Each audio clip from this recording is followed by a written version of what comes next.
नमस्कार, मैं Ranveer Singh lotus entertainment में आपका हार्दिक स्वागत करता हूं।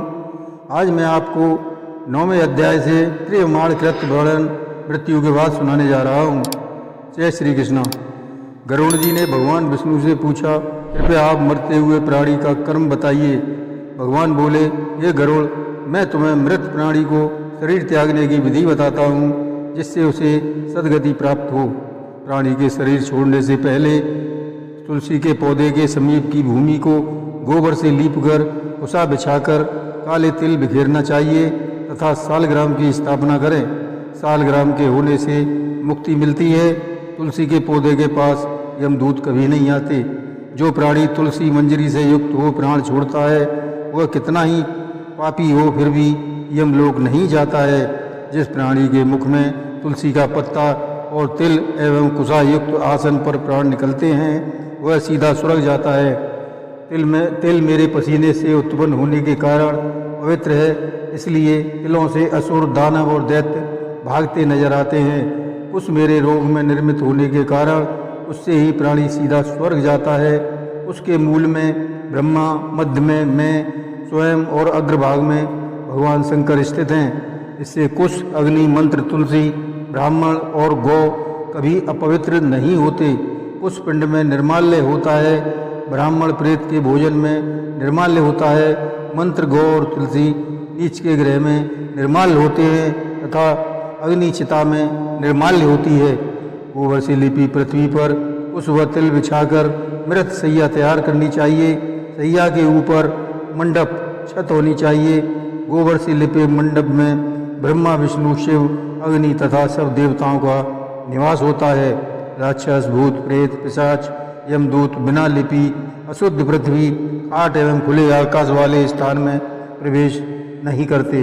इसलिए अग्निहोत्र, श्राद्ध, ब्रह्मभोज, देव पूजन और मृत्युशैया गौ के गोबर से लिपे मंडप में ही करनी चाहिए। सालग्राम का धोवन जल बिंदु मात्र भी यदि मरणशील को मिल जाए तो उसके सारे पाप नष्ट हो जाते हैं। अंत समय में वह गंगा जल पिलाने से 1000 चंद्रायण व्रत के पुण्य के बराबर फल मिलता है। जैसे अग्नि कपास के ढेर को जला देती है, ऐसे ही गंगा जल प्राणी के सब पापों को जला देता है। जो प्राणी कंठ में आए प्राणों को उस समय गंगा कह देता है, वह मरने पर मेरे लोक में ही जाता है। जो लोग श्रद्धा से मन से प्राण निकलते समय गंगा का स्मरण करते हैं, वे मोक्ष को प्राप्त होते हैं। गंगा जल पिलाने के बाद मोक्ष देने वाले श्रीमद् भागवत कथा की मरणासन व्यक्ति को सुनानी चाहिए। श्रीमद् भागवत का एक श्लोक अथवा चौथाई श्लोक पढ़ने वाला मरणासन व्यक्ति ब्रह्मलोक से कभी नहीं लौटता।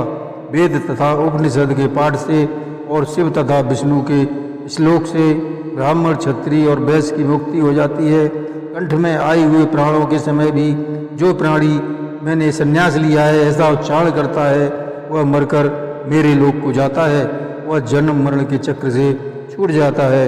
हे पक्षीराज गरुड़, मृत्यु के समय जिसकी ऐसी वृत्ति होती है, उसके प्राण सुखपूर्वक उधर द्वार से निकलते हैं। मुख, नेत्र, नासिका, कर्ण द्वारों को उधर द्वार कहते हैं। मुख्य आत्माओं, पुण्य आत्माओं के प्राण इन्हीं द्वारों से निकलते हैं।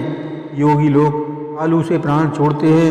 अपान वायु से मिले प्राण जब इस शरीर से अलग होते हैं, तब वायु भी सूक्ष्म द्वार से निकल जाती है। इस प्रकार काल से हाथ शरीर ईश्वर रूपी वायु के निकल जाने पर निराधार वृक्ष के समान गिर जाता है। प्राणों के निकल जाने पर शरीर चेष्टाहीन, जुनुत्सित, अस्पृश्यम, दुर्गंधयुक्त तथा निंदित हो जाता है।